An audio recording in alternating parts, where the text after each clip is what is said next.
প্রিয় শিক্ষক মন্ডলী, আসসালামু আলাইকুম। এই মুহূর্তে যে সকল ভিউয়ার আমার চ্যানেলে নিউজটি দেখছেন সবাইকে জানাচ্ছি স্বাগতম। নতুন নীতিমালা, মাউসি একটি নতুন নীতিমালা নির্ধারণ করেছে কর্মচারী নিয়োগের ক্ষেত্রে। এখানে এমনটি বলা হচ্ছে, শিক্ষা প্রতিষ্ঠানে কর্মচারী নিয়োগ পরীক্ষা ডিসির অধীনে। আরেকটি পত্রিকা এই কথাটি এইভাবে সাজিয়েছে, স্কুল কলেজে নন টিচিং স্টাফ নিয়োগ কেন্দ্রীয়ভাবে। চলুন ভিউয়ার, আমরা বিষয়টি একটু ভালো করে বিস্তারিত দেখে আসি। বেসরকারি শিক্ষা প্রতিষ্ঠানে নন টিচিং স্টাফ অর্থাৎ কর্মচারী নিয়োগে নতুন নীতিমালা তৈরি করেছে শিক্ষা মন্ত্রণালয়।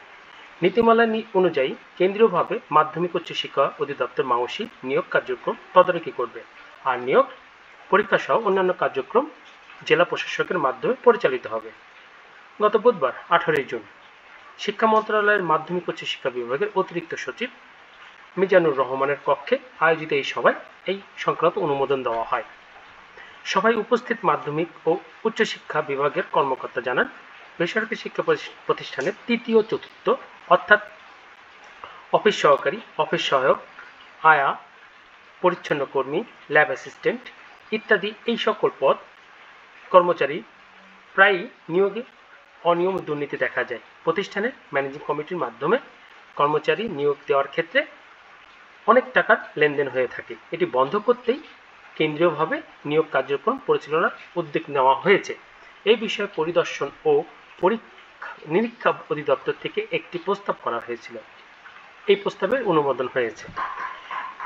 এখানে নন টিচিং স্টাফ অর্থাৎ যারা শ্রেণীকক্ষের শিক্ষা কার্যক্রম চালায় না তাদেরকে বলা হচ্ছে নন টিচিং স্টাফ, অর্থাৎ তৃতীয় চতুর্থ বিদ্যালয়ে তৃতীয় ও চতুর্থ শ্রেণী থাকে, তাদের এই কমিটি অর্থাৎ ম্যানেজিং কমিটি নিয়োগ দিয়ে থাকে।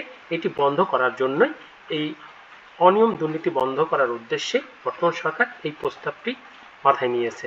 তারা এখন চাচ্ছে যে মাউসি এবং নিজ নিজ জেলার যে স্কুল যে জেলার আন্ডারে সেই জেলার যে ডিসি মহোদয় থাকবে তিনি কি করবেন, এই নিয়োগ কার্যক্রমটা পরিচালনা করবেন। তো প্রিয় ভিউয়ার, এই খবরটি আপনারা বুঝতে পারলেন আশা করি। এখন থেকে স্বচ্ছ নিয়োগের মাধ্যমে এই তৃতীয় চতুর্থ শ্রেণী নিয়োগ কার্যক্রমটি পরিচালিত হবে।